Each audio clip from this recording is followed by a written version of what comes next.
অন্ধকার হয়ে পড়েছে। এখন প্রায় 7টা বাজে। গ্রামের ক্ষেত্রে এটি অবশ্য অনেক রাত। অনেক দিন পরে গ্রামে এলাম। এতদিনে অনেক কিছুই পরিবর্তন হয়ে গেছে। গাড়িটা বাড়ির পাশে সাইড করলাম।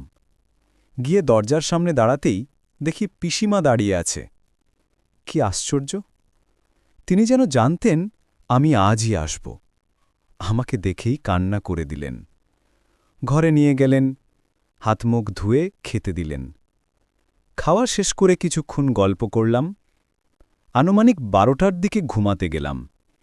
ঘুম থেকে উঠে দেখি পিসিমা ঘরে নেই। দরজা খুলতেই দেখি বিনুদাদা দাঁড়িয়ে আছে। আমাকে দেখেই বলে উঠল, তুমি কবে এলে? আমি বললাম, কাল রাতে। আচ্ছা, তুমি পিসিমাকে কোথাও দেখেছ? সকাল থেকে দেখছি না যে। সে আমার দিকে তাকিয়ে অবাক হয়ে বলল, পিসিমা?